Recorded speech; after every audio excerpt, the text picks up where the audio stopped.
علیکم۔ آپ کی خدمت میں آج کا عنوان اور مقرر صاحب کا تعارف پیش کر رہا ہوں۔ آپ حضرات حافظ سرفراز احمد قاسمی صاحب سے بخوبی واقف ہیں۔ موضوع خود کے تجویز کردہ عنوان نشہ آور اشیاء اور شرعی احکام پر روشنی ڈال رہے ہیں۔ ہمارے آج کی یہ محفل شریعت انفارمیشن سروس 496 نشست بروز 17 جون 2013 عیسوی مطابق 7 شعبان 1434 ہجری جامع مسجد عالیہ بعد نماز عصر منعقد ہو رہی ہے۔ حافظ و قاری محمد عرفان احمد صاحب کے خوش الہام خرد سے آغاز ہوا۔ میں حافظ سرفراز احمد قاسمی صاحب سے گزارش کرتا ہوں کہ وہ شہ نشین پر تشریف لائیں اور ہمیں اپنے خطاب سے سرفراز فرمائیں۔ بسم اللہ الرحمن الرحیم وبہ نستعین۔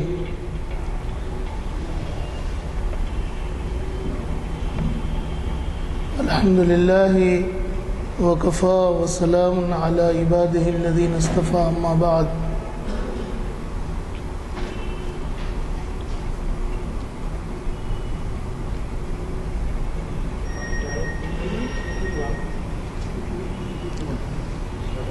یحل لهم الطیبات ویحرم علیہم الخبائث، صدق اللہ العظیم۔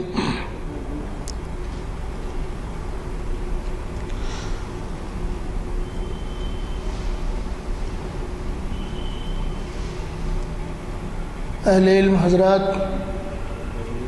آج کے لیے جو عنوان مقرر کیا گیا ہے نشہ آور اشیاء اور شریعت کے شرعی احکام، اس کی تفصیل میں جانے سے پہلے بعض بنیادی باتیں ہیں جسے ہمیں سمجھ لینی چاہیے۔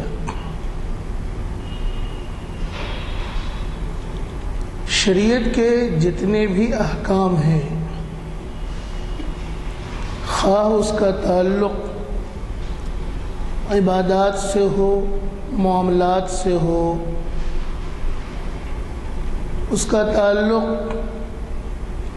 محنت سے ہو، کسب سے ہو، ملازمت سے ہو، زراعت سے ہو، کھانے پینے سے ہو، اٹھنے بیٹھنے سے ہو، زندگی میں انسان جتنے افعال اور جتنے اعمال سے گزرتا ہے، شریعت کے جتنے بھی احکام ہیں، ان تمام احکام کے مقاصد کو بنیادی طور پر 5 حصوں میں تقسیم کیا جاتا ہے۔ شریعت کے احکام کا ایک حصہ وہ ہے جس کا تعلق دین کی حفاظت سے ہے کہ ہمارا دین محفوظ کیسے رہے گا۔ شریعت کے احکام کا ایک حصہ وہ ہے کہ جس کا تعلق ہماری زندگی سے ہے، ہماری جان محفوظ کیسے رہے گی۔ شریعت کے بہت سارے احکام وہ ہیں جس کا تعلق مال کی حفاظت سے ہے، اور بہت سارے احکام وہ ہیں کہ جس کا تعلق ہمارے نسل کی حفاظت سے ہے، اور 5ویں قسم جو شریعت کے احکام سے متعلق ہے اس کا تعلق ہے عقل کی حفاظت۔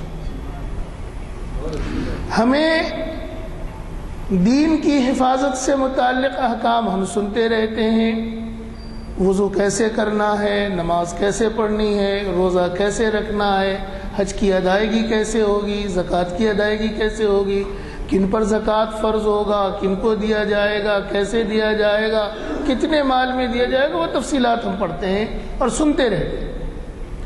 اس کا تعلق ہمارے دین کی حفاظت سے ہے۔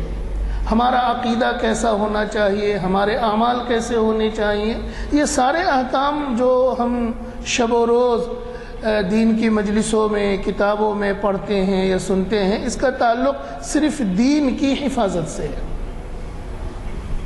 ہم بہت سارے احکام اور مسائل سنتے ہیں کہ اپنے مال کی حفاظت کرو، کسی کے مال کی چوری نہ کرو، کسی کو دھوکہ نہ دو، کسی کو فریب نہ دو، کسی کے مال پر ڈاکہ نہ ڈالو، یتیموں کا مال نہ کھاؤ، حرام مال نہ کھاؤ۔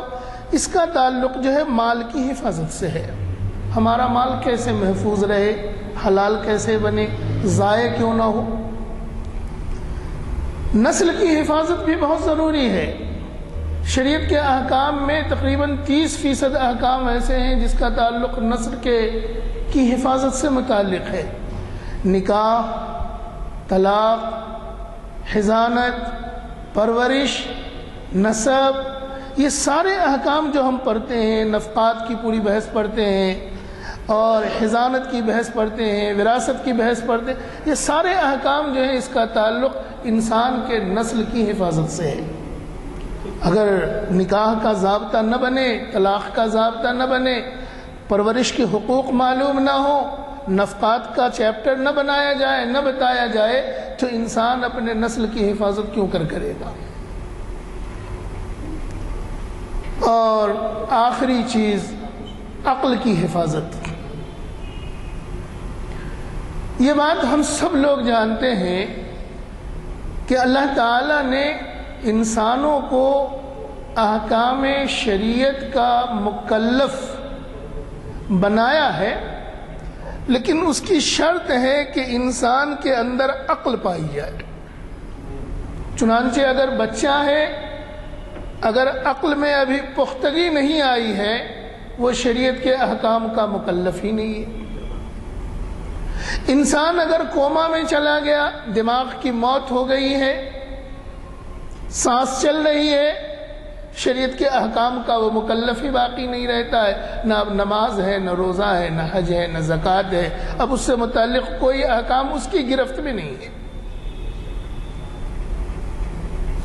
انسان کا دماغ جو عقل کی علامت ہے، عقل سالم ہے تو دماغ کام کرتا ہے۔ یہ دماغ کے اوپر کبھی کسی چیز کا غلبہ ہو جاتا ہے، ایسا غلبہ ہو جاتا ہے کہ گویا عقل اس سے سلب کر لی گئی ہو، چھین لی گئی ہو۔ چنانچہ مجنون کو مسلوب العقل کہتے ہیں، جس کی عقل چھین لی گئی ہے۔ اور دوسرا انسان وہ ہوتا ہے کہ وہ بھی مجنون ہوتا ہے، لیکن وہ مسلوب العقل نہیں ہوتا، وہ مغلوب العقل ہوتا ہے۔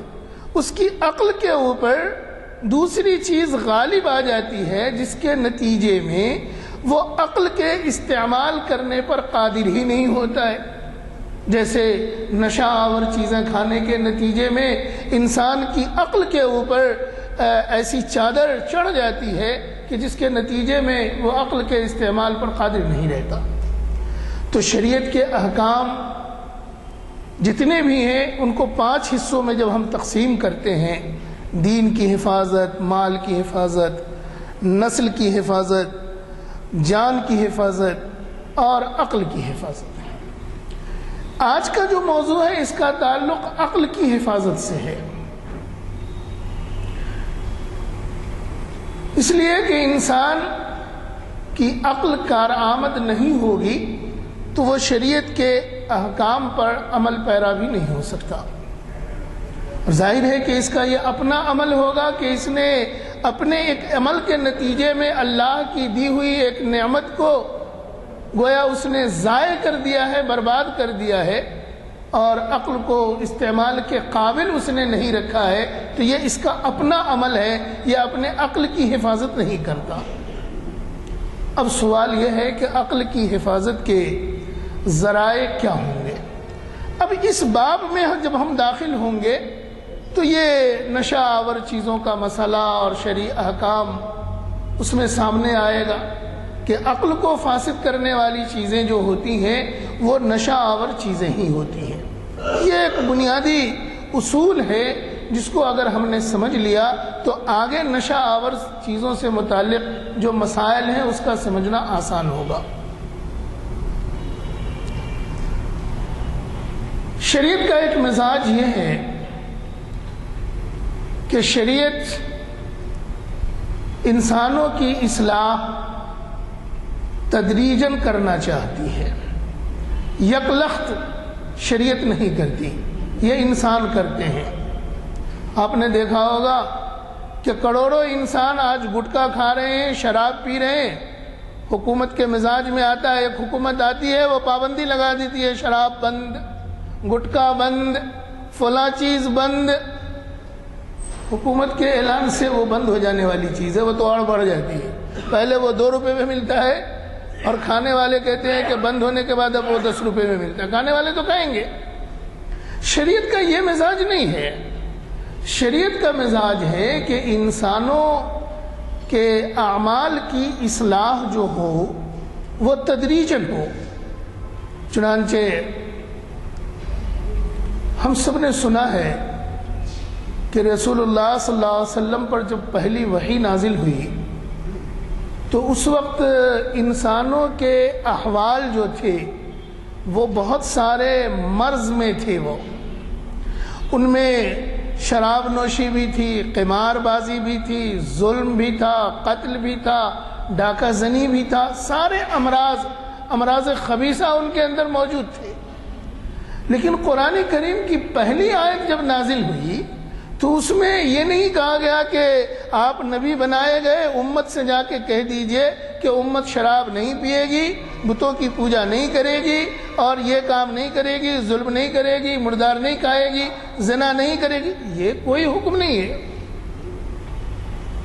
اسلام کا مزاج یہ ہے کہ کسی مرض کو دور کرنے کے لیے تدریجی مرحلوں سے گزرنا ضروری ہے، اور اس کے بنیادی نقطے پر انگلی رکھنا ضروری ہے۔ آپ نے قانون بنا دیا شراب بند ہو جائے گی، لوگ نشہ کو چھوڑ دیں گے، قطعاً نہیں چھوڑیں گے۔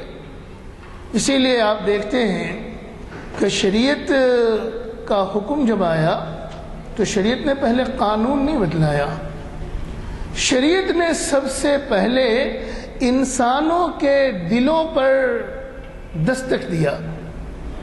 پہلے دل کو جھکانا ہے۔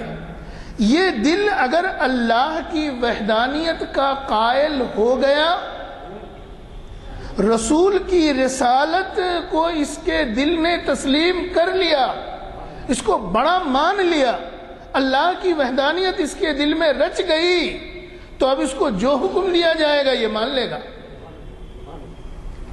چنانچہ قرآن کریم کی پہلی آیت نازل ہوئی تو امراض تو بہت زیادہ تھے، بے شمار امراض تھے، لیکن ان امراض میں سے بظاہر کسی مرض کا علاج قرآن کریم کی پہلی آیت میں موجود نہیں ہے، وہ ایک الگ ہی چیپٹر ہے۔ کہا گیا اقرا، پڑھو اور قلم سے مدد لو، سیکھو۔ اس لیے کہ علم جب آتا ہے تو انسان کو اللہ کی وحدانیت، اللہ کے مظاہر قدرت کو دیکھ کر اللہ کی ذات کا عرفان حاصل ہوتا ہے۔ علم نہیں ہوگا، انسان جب کسی چیز سے ناواقف ہوتا ہے تو اس چیز کی قدر نہیں ہوتی انسان کو۔ ہم نے چھوٹے بچوں کو دیکھا ہوگا کہ جب چھوٹے بچے ان کو کوئی کھلونا دیا جائے کھیلنے کے لیے، اگر وہ ان کھلونوں کو صحیح طریقے پر استعمال نہیں کر سکے، اپنے اشاروں پر اس کو رقص نہ کرا سکے، تو بچے ان کھلونوں کو پھینک دیتے ہیں۔ کیوں؟ اس لیے کہ بچے ان کھلونوں کی افادیت سے واقف نہیں ہوتے۔ انسان جب کسی چیز سے ناواقف ہوتا ہے تو انسان کے دل میں اس چیز کی قدر پیدا نہیں ہوتی ہے۔ تو شریعت نے پہلی بات تو یہ کہی کہ بھائی علم حاصل کرو، علم حاصل کرو گے اللہ کی وحدانیت کو تم پہچان سکو گے۔ اللہ کو تو نہیں دیکھو گے، اللہ کے مظاہر قدرت کو دیکھ کر تم کو یہ اندازہ ہوگا کہ کوئی ذات ہے جو اس کائنات کی بنانے والی ہے، اور یہ علم کے بغیر نہیں ہوگا۔ دوسری بات شریعت میں یہ کہی گئی کہ پہلے احکام نہیں دیے گئے، پہلے انسانوں کو ان کے دلوں پر دستک دے کر ان کے دل کو جھکا دیا گیا۔ جب دل اس لائق ہو گیا کہ وہ کسی بھی اچھی بات کو قبول کر سکے، اصلاح کر سکے، وہ اپنی اس لائق جب ہو گیا، وہ دل اس کا متحمل ہو گیا، تو اب شریعت کے احکام آئے۔ یہ شریعت کا مزاج ہے۔ چنانچہ شراب سے متعلق جب پہلی آیت نازل ہوئی قرآن کریم میں، تو اس میں یہ نہیں کہا گیا کہ شراب حرام ہے، خبیث ہے، یہ ہے، وہ ہے، نہیں، یہ نہیں کہا گیا۔ تدریجاً کہا گیا کہ بھئی شراب ایک ایسی چیز ہے کہ جس کے دو پہلو ہیں۔ اس کا ایک پہلو یہ ہے کہ اس میں کچھ خرابیاں ہیں، اور خرابیاں زیادہ ہیں، نفع اس میں کم ہے۔ وَإِثْمُهُمَا أَكْبَرُ مِن نَفْعِهِمَا، کہ شراب کے اندر اور میسر جوئے کے اندر اس میں گناہ زیادہ ہے اس کے نفع کے مقابل۔ اور ظاہر ہے کہ ایک عقل مند انسان کہ ایک چیز کے اندر جب دو پہلو ہو اور ایک پہلو غالب ہو اور دوسرا مغلوب ہو، تو جو غالب پہلو ہوتا ہے ایک عقل مند انسان اسی کو ترجیح دیتا ہے۔ بہت سارے صحابہ نے جب وہ آیت نازل ہوئی تو بہت سارے صحابہ نے شراب پینا ترک کر دیا۔ مدینے میں 5 ہجری تک شراب پی جاتی تھی، صحابہ بھی پیتے تھے، خواتین بھی پیتی تھی، سارے لوگ پیتے تھے، اس لیے کہ شراب کی حرمت ابھی آئی نہیں تھی۔ کیوں نہیں آئی؟ اللہ کی مشیت۔ بظاہر ایسا محسوس ہوتا ہے کہ ابھی ان کا ذہن جو شراب پینے کا عادی تھا، ابھی ان کا ذہن اس حکم کو قبول کرنے کا متحمل نہیں بنا تھا۔ ذہن سازی ضروری تھی۔ تو پہلے ایک پہلو بیان کیا گیا، پھر اس کے بعد ایک تدریجاً ایک دوسرا حکم آیا کچھ وقفے کے بعد۔ یہ کہا گیا کہ بھئی جب تم نماز کے لیے کھڑے ہو، لا تقربوا الصلاۃ وانتم سکارا، تم نماز کے قریب مت جایا کرو اس حال میں کہ تم نشے کی حالت میں ہو۔ تو یہ بھی گویا تدریجاً ایک اصلاح تھی۔ پھر ایک لمبے وقفے کے بعد ایک حکم آتا ہے کہ شراب حرام کر دی گئی ہے، وہ ناپاک ہے، اس سے بچنا ہے، تمہیں اس سے مکمل گریز کرنا ہے۔ یہ شریعت کا مزاج کہ تدریجاً اصلاح پیدا کرنے کی کوشش کی گئی۔ اب موضوع سے متعلق باتیں۔ شریعت کا مزاج یہ ہے کہ اصلاً ساری چیزیں جو اللہ تعالیٰ نے پیدا کی ہیں وہ ساری چیزیں اپنی اصل کے اعتبار سے حلال ہیں، الا یہ کہ شریعت نے اس کے بارے میں صراحت کر دی ہو، قرآن نے یا رسول اللہ صلی اللہ علیہ وسلم نے صراحت کر دی ہو کہ یہ چیز معقول ہے یا مشروب ہے، یہ حرام ہے۔ اگر کسی چیز کی حرمت بیان نہیں کی جاتی ہے تو وہ اپنی اصل کے اعتبار سے حلال ہی ہے، چونکہ اللہ نے انسانوں ہی کے لیے اس کو پیدا کیا ہے۔ لیکن اس کے ساتھ قرآن نے کچھ اصولی ہدایات دے دی۔ قرآن نے کہا کہ اللہ تعالیٰ نے انسانوں کے لیے پاکیزہ چیزوں کو حلال کیا ہے۔ اب یہ انسان سمجھ لے کہ پاکیزہ چیزیں ہیں کیا، اور اللہ تعالیٰ نے خبائث کو، گندی چیزوں کو انسانوں کے اوپر حرام کیا ہے۔ اب انسان اگر واقعی ایمان والا ہے، اس کے دل میں پاکی اور ناپاکی کی تمیز ہے، اچھے اور برے کی تمیز ہے، بدبو اور خوشبو کی تمیز ہے، تاریکی اور روشنی کی تمیز ہے، تو قرآن کریم کی اس آیت سے وہ ہر معقول اور مشروب کے اندر یہ غور کرے گا کہ یہ چیز پاکیزہ ہے یا یہ چیز خبائث نجس ہے۔ قرآن نے صرف اتنی بات کہی اصولی طور پر کہ اللہ تعالیٰ نے انسانوں کے لیے پاکیزہ چیزوں کو حلال کیا ہے، اور اللہ نے انسانوں کے اوپر نجس، ناپاک اور گندی چیزوں کو حرام قرار دیا ہے۔ قرآن نے اس کے ساتھ ایک دوسری ہدایت بھی دے دی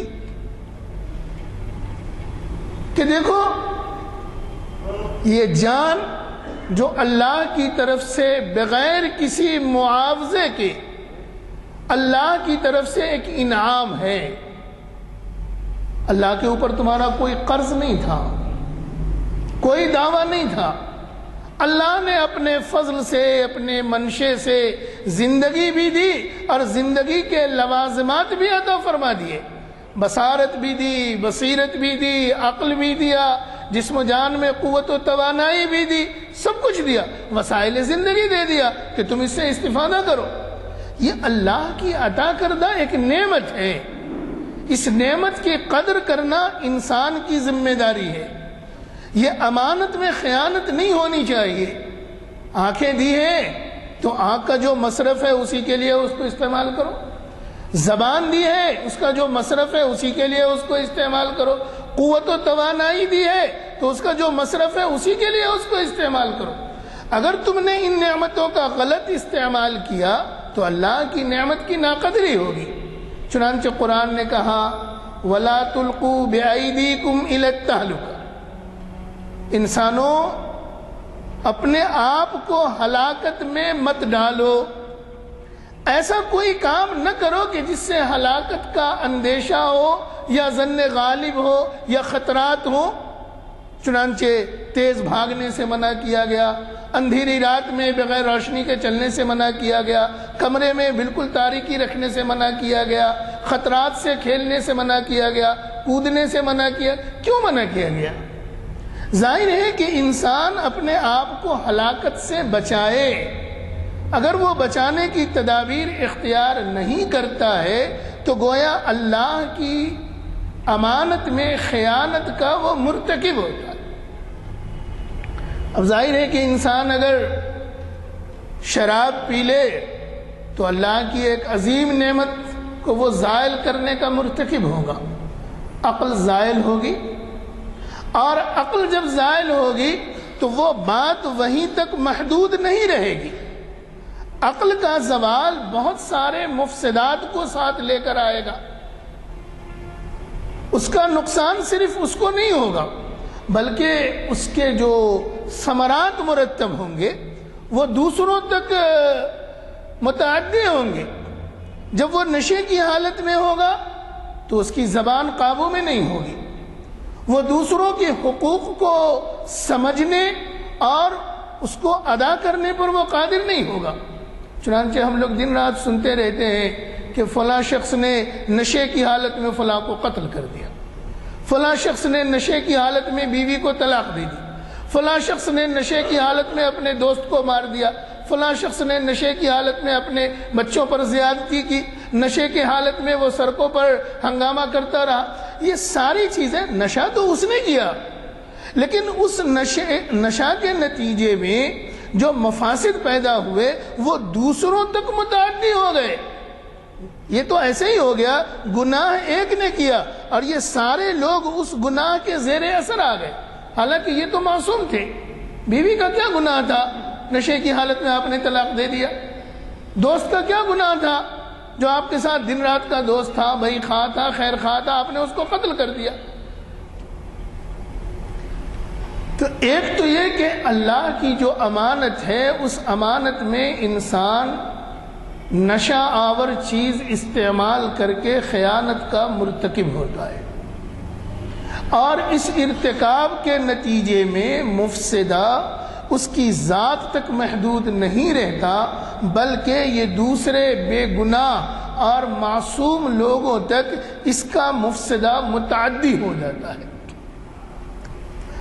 تیسری چیز یہ ہے کہ شراب یا جو بھی نشہ آور چیزیں ہیں، میں اس کی تفصیل میں آؤں گا،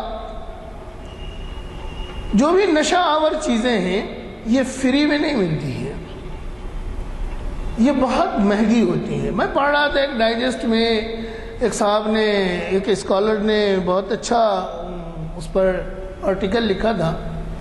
اس نے لکھا تھا کہ نشہ آور چیزوں میں ہیروئن ہوتی ہے، 1 کلو ہیروئن کی قیمت 1 کروڑ روپے ہے. اور انہوں نے تو صرف اتنا ہی لکھا تھا.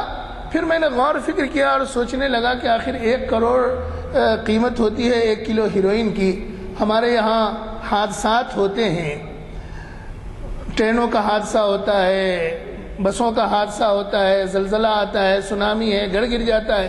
تو حادثات میں اگر کوئی انسان مر جاتا ہے تو حکومت اس کو وقتی امداد کے طور پر جو رقم دیتی ہے وہ 1 لاکھ روپے دیتی ہے.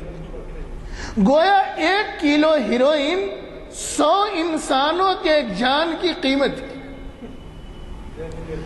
اور اس کو انسان خریدتا ہے اور اس کو استعمال کرتا ہے. یہ تو اسراف ہے. اور قرآن میں کہا گیا ان المبذرین کانوا اخوان الشیاطین، کہ جو اسراف کرنے والے ہوتے ہیں یہ شیاطین کے بھائی ہوتے ہیں. تو اس سے تو گریز کرنا ہی چاہیے.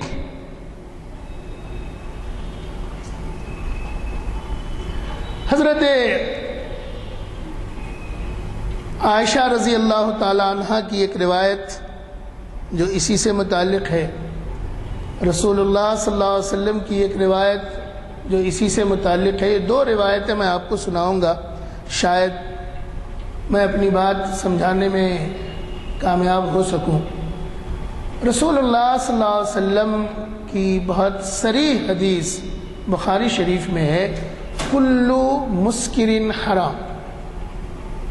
ہر نشہ آور چیز، ہر کوئی بھی چیز ہو نشہ آور، وہ از قبیل معقولات ہو، از قبیل مشروبات ہو، از قبیل مشمومات ہو، سونگھنے کی چیز ہو، یا جو بھی چیز ہو، نشہ آور اگر ہے وہ ہے، انسان کے دماغ کو مختل کرنے والی، عقل کو زائل کرنے والی کوئی بھی چیز ہے، اللہ کے رسول نے فرمایا کل مسکر حرام، ہر مسکر حرام ہے. حضرت عائشہ رضی اللہ تعالی عنہ رسول اللہ صلی اللہ علیہ وسلم سے ایک روایت نقل کرتی ہیں کہ رسول اللہ صلی اللہ علیہ وسلم نے فرمایا کہ بعض چیزیں ایسی ہوتی ہیں کہ جس کی تھوڑی مقدار نشہ آور نہیں ہوتی، تھوڑی مقدار، لیکن اس کی مقدار اگر بڑھا دی جائے تو وہ چیز نشہ آور ہو جاتی ہے. وہ کھانے کی چیز ہو یا پینے کی چیز ہو یا سونگھنے کی یا انجیکشن لینے کی چیز ہو، کوئی بھی چیز ہو. بعض چیزیں ایسی ہیں کہ تھوڑی مقدار میں اگر لی جائے تو نشہ نہیں آتا، زیادہ مقدار میں اگر استعمال کر لیا جائے تو نشہ آ جاتا ہے. حضرت عائشہ رضی اللہ تعالی عنہ فرماتی ہیں کہ رسول اللہ صلی اللہ علیہ وسلم نے فرمایا کہ وہ چیزیں جو زیادہ مقدار میں نشہ پیدا کرنے والی ہو، ان چیزوں کی معمولی مقدار بھی حرام ہے. بعض لوگ کہتے ہیں کہ اس سے تھوڑا سا کھانے سے تو کچھ بھی نہیں ہوتا، نشہ تو آتا ہی نہیں. اولاً تو جو نشہ کے عادی ہوتے ہیں وہ اگر اپنی مقدار میں کھائیں تو اس کو نشہ کا احساس بھی نہیں ہوتا، اور جو لوگ عادی نہیں ہوتے ہیں ان کو ذرا سا ان کے قریب سے آپ گزر جائے ان کی حالت خراب ہو جاتی. جن لوگوں کو شراب کی بدبو پسند نہیں ہے، آپ ان کے سامنے گفتگو کریں تو ان کی پریشانی بڑھ جاتی ہے، چونکہ وہ اس کے عادی نہیں ہے. تو ہر مسکر نشہ آور چیز یا ہر ایسی چیز کہ جس کی زیادہ مقدار نشہ پیدا کرتی ہے، اس کی کم مقدار بھی حرام ہی ہے. رسول اللہ صلی اللہ علیہ وسلم نے نشہ آور چیزوں سے متعلق بہت تفصیلی روایت بیان فرمائی. ارشاد فرمایا 8 طرح کے لوگوں میں، بعض روایتوں میں 10 طرح کے لوگوں پر اللہ کے رسول نے لعنت فرمائی. شراب بیچنے والا، بنانے والا، لے جانے والا، اٹھانے والا، خریدنے والا، رکھنے والا، جتنے لوگ اس سے متعلق ہیں وہ سارے لوگ جو ہیں گویا ان کے اوپر اللہ کی لعنت ہوتی ہے. اتنی سخت وعیدوں کے باوجود کہ قرآن نے کہا کہ یہ حرام ہے، یہ نجس ہے، رسول اللہ صلی اللہ علیہ وسلم نے صراحتاً فرما دیا کہ یہ ہر نشہ آور چیز حرام ہے. اور اس کے بعد اس کی تفصیل بھی آئی کہ وہ انگوری شراب ہو یا زبیب کا شراب ہو یا چھوڑے کھجور کا شراب ہو، کسی چیز کا بھی شراب ہو، شراب اگر ہے نشہ آور ہے تو پھر وہ حرام ہے۔ حتیٰ کہ انسان کے بہت سارے جرائم ہوتے ہیں، تمام جرائم میں حدیں مقرر نہیں ہیں، اللہ کی طرف سے سزائیں مقرر نہیں ہیں۔ بعض جرائم میں سزائیں مقرر ہیں جو بڑے جرائم ہیں، ان کے اوپر حدود قائم ہیں، حدود اللہ ان کو کہتے ہیں۔ جو ان کے نیچے کے جرائم ہیں اس کے اندر تعزیر کا باب آتا ہے، تعدیب کا آتا ہے، فہمائش کا باب آتا ہے، لیکن ان کے لیے حدود نہیں ہوتے۔ حدود جن جرائم کے لیے قائم ہیں کہ ان کو 100 کوڑے مارو، ان کو سنسار کرو، ان کا ہاتھ کاٹ ڈالو، ان کو اگر یہ قطاع الطریق ہیں تو ان کو سر راہ سولی پر لٹکا دو، یہ جو شریعت میں احکام ہے، قرآن میں جو حکم دیا گیا، یہ بڑے جرائم ہیں۔ لیکن چھوٹے جرائم پر حدود نہیں ہے، تعزیرات ہیں۔ اختیار دیا گیا کہ بھئی اس کی اصلاح کرنے کی کیا شکل ہو سکتی ہے، وہ گورنر اور قاضی کے اختیار میں۔ لیکن شراب نوشی اتنی بدترین لعنت ہے کہ شریعت میں اس کے لیے حدود قطعی طور پر تو مقرر نہیں کیے گئے، لیکن دور صحابہ میں صحابہ نے شراب نوشی کرنے والوں کے اوپر حدود قائم کیے، تعزیر نہیں، حدود۔ 80 کوڑے مارے گئے، بعض صحابہ کے ذریعے، خلفاء کے ذریعے 40 کوڑے مارے گئے، اس سے کم کی کوئی روایت نہیں ملتی ہے۔ معلوم یہ ہوا کہ یہ بہت بڑا جرم ہے، اور جرم ایسا ہے کہ اس جرم کے مفاسد بہت دیر تک اور دور تک جاتے ہیں۔ انسان اپنے نفع اور نقصان کو اچھی طرح سمجھتا ہے۔ ان نشہ آور چیزوں کو جو از قبیل معقولات، کھانے پینے کی چیزیں ہوتی ہیں جیسے بھنگ ہے اور دوسری چیزیں، از قبیل مشروبات جو پینے کی چیزیں ہوتی ہیں، اب تو وہ کتنے ناموں سے وہ شراب کو جانا جاتا ہے، ہم لوگوں کو تو اس کی پوری فہرست بھی نہیں معلوم ہے، چونکہ کبھی اس کے قریب بھی نہیں پھٹکے ہیں۔ ایک طالب علم نے مجھ سے ایک دن پوچھ دیا کہ حضرت آپ فرماتے ہیں کہ شراب حرام ہے، وہ تو ٹھیک ہے حرام ہے، لیکن اس کا مزہ کیسا ہوتا ہے؟ میں نے کہا بیٹا میں نے کبھی پی نہیں ہے تو میں اس کا مزہ کیسے بتلاؤں؟ تو ہم نے کہا اچھی بات ہے، میں دیکھتا ہوں کتابوں میں کیا ہے۔ پھر میں نے کتابوں سے مراجعات کی تو معلوم یہ ہوا کہ شراب کا مزہ جو ہوتا ہے وہ ترشی بھی اس میں ہوتی ہے اور شیرینی بھی ہوتی ہے، اس کا تعلق پینے سے نہیں ہے۔ کتابوں میں جو لکھا ہے کہ اس کے اندر تھوڑی سی ترشی ہوتی ہے، کھٹاپن ہوتا ہے، اور کسی قدر اس میں مٹھاس ہوتی ہے، کڑوا پن اس میں نہیں ہوتا ہے۔ میں نے طالب علم کو بتایا تو طالب علم بہت خوش ہوا اور اس نے ایک شعر پڑھ کے مجھ کو سنایا۔ وہ شعر خمار بارہ بنکوی کا شعر تھا، مجھے تو یاد نہیں تھا، اسی طالب علم نے مجھ کو سنایا۔ اس نے کہا کہ مولانا میں نے مشاعرے میں خمار سے ایک شعر سنا تھا کہ خمار کہتے ہیں کہ شیخ سنی سنائی پر آپ یقین نہ لائیے، شیخ سنی سنائی پر آپ یقین نہ لائیے، میں ہے حرام یا حرام پی کر ذرا بتائیے۔ ارے اچھی رہی، یعنی شریعت کے احکام کا مضحکہ اڑانے کے لیے مطلب شریعت اس میں ہے، اوزان بھی صحیح ہے اور اس کا مفہوم بھی سمجھ میں آتا ہے، لیکن اس میں شریعت کا مضحکہ اڑایا گیا نا، شریعت کی تحقیر کی گئی ہے، یہ توقیر نہیں ہے۔ تو ایسی سوچ بھی ہوتی ہے لوگوں کی۔ مسئلہ یہ ہے کہ شراب نوشی کے نتیجے میں یا نشہ آور اشیاء استعمال جو لوگ کرتے ہیں، ایک تو یہ کہ مفاسد اس سے پیدا ہوتے ہی ہوتے ہیں، دوسرے اس کے نتیجے میں انسان مالی اعتبار سے زیربار بھی ہوتا ہے۔ زیرباری کا یہ عالم ہوتا ہے کہ جو آدمی نشے کا عادی ہے، اگر اس کو نشہ آور چیز دستیاب نہ ہو تو وہ کچھ بھی کرنے سے گریز نہیں کرتا، وہ گھر کی اشیاء کو بھی فروخت کر دے گا، حتیٰ کہ بہو بیٹیوں کو بھی فروخت کرنے اور سودا کرنے سے باز نہیں آئے گا۔ ہم نے کتابوں میں، تاریخ کی کتابوں میں پڑھا ہے، بہت سارے ایسے واقعات پڑھے ہیں کہ جو لوگ شراب کے اور نشے کے عادی تھے، بڑی بڑی حویلیاں ان کی کوریوں کے مول ضائع ہو گئی شراب کی لت کی بنیاد پر، ان کا خاندان تباہ ہو گیا، ان کی نسلیں تباہ ہو گئیں۔ یہ کوئی معمولی مفسدہ نہیں ہے۔ اللہ کا شکر ہے کہ اس امت میں جو دیگر امتوں کا حال ہے، اس امت کے ان امتوں کے مقابلے میں امت محمدیہ اس مفسدہ سے بہت حد تک دور ہے، لیکن ہماری ذمہ داری یہی ختم نہیں ہو جاتی۔ ہم اس کو گندا سمجھتے ہیں، مفسد سمجھتے ہیں، انسانیت کے لیے زہر سمجھتے ہیں، اور اس زہر کو ہم خریدتے ہیں۔ تو ہماری ذمہ داری یہ بھی ہے کہ ہم دوسروں تک بھی اس کے مفاسد کو، اس کی برائی کو، اس کی خباثت کو، اس کے نقصانات کو ہم دوسروں تک بھی پہنچا دیں۔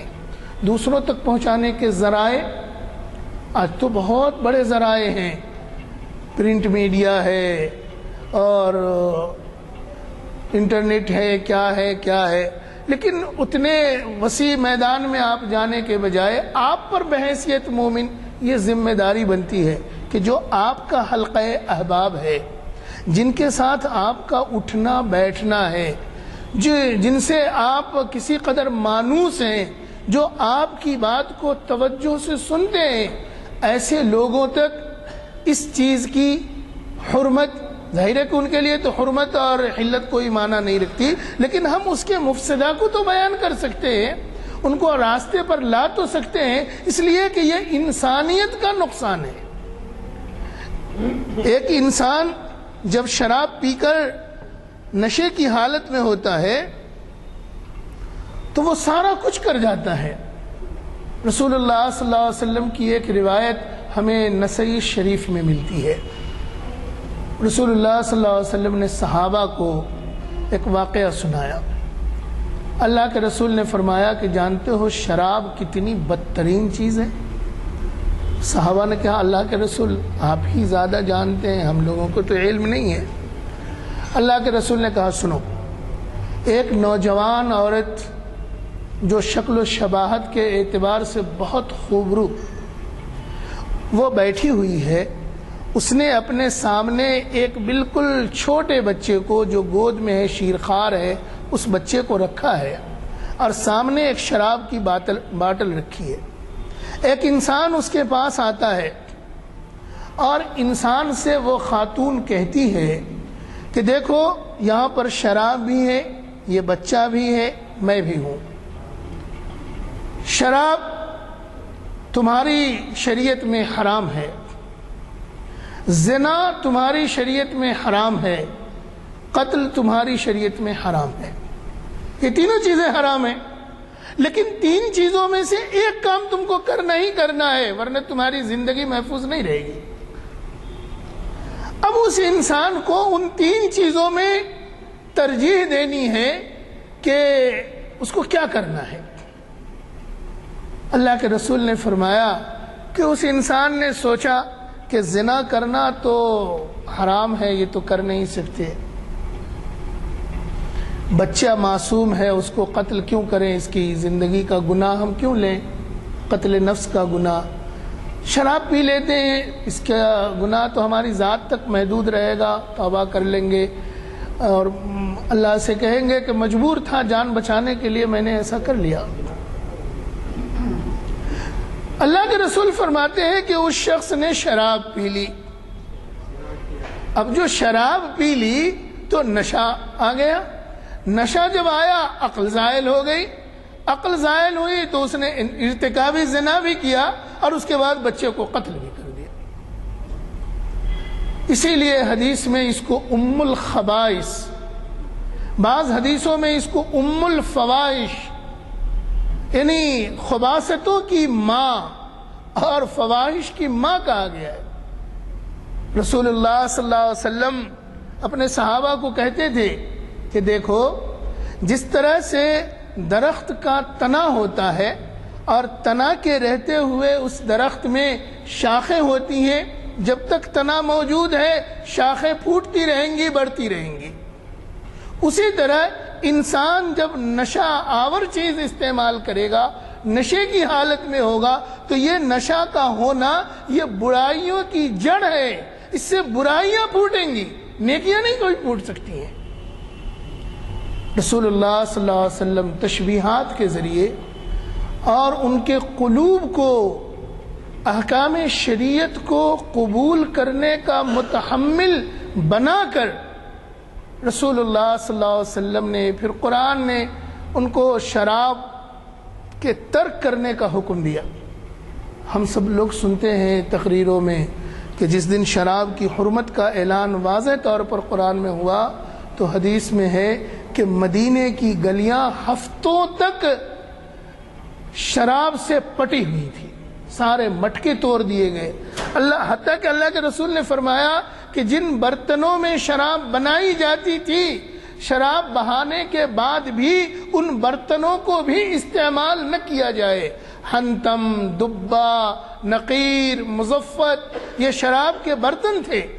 صراحتاً اللہ کے رسول نے منع فرمایا کہ نہ تو حنتم استعمال کرو، نہ دبا استعمال کرو، نہ مزفت استعمال کرو، نہ نقیر استعمال کرو، اس لیے کہ شراب تم پیتے تھے، اب تم نے ترک کر دیا ہے، کسی نہ کسی طور پر ان برتنوں سے تمہارا رشتہ قائم ہے، اس لیے اس کے استعمالی کو ترک فرما۔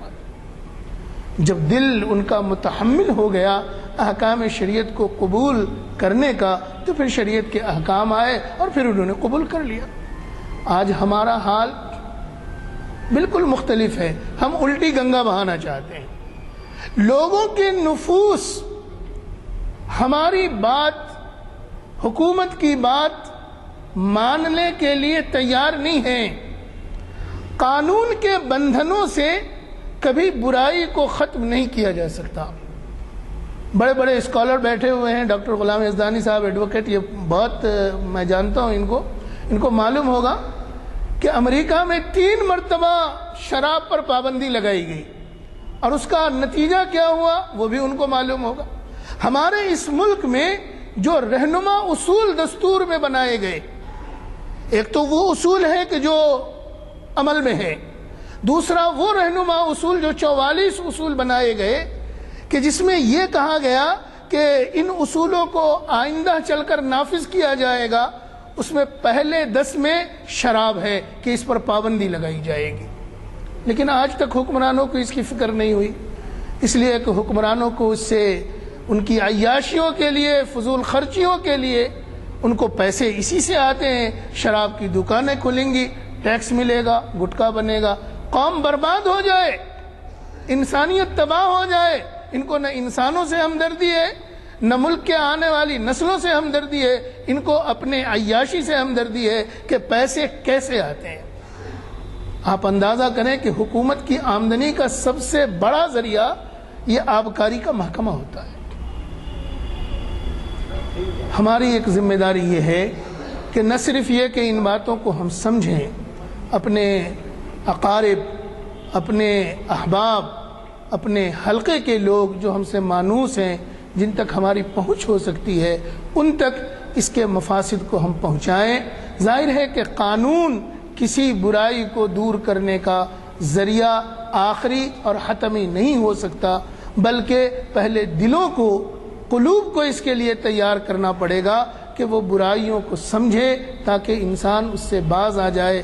اللہ تعالی ہم تمام لوگوں کو اس مفسدہ سے محفوظ رکھے اور اپنی حفاظت میں لے لے۔ السلام علیکم حضرات، جیسے کہ ہمارا طریقہ رہا ہے، ہم ہمیشہ مقرر صاحب پر عنوان چھوڑ دیتے ہیں اور ہمارے مقررین حالات حاضرہ کا اعتبار کرتے ہوئے اس کے پس منظر میں عنوان تجویز کرتے ہیں۔ آپ نے ایک نہایت ہی سبق آموز خطاب سماعت فرمایا اور بڑی خوشی کی بات ہے کہ ہر کوئی تندہی سے اس کو ہر کسی نے سنا۔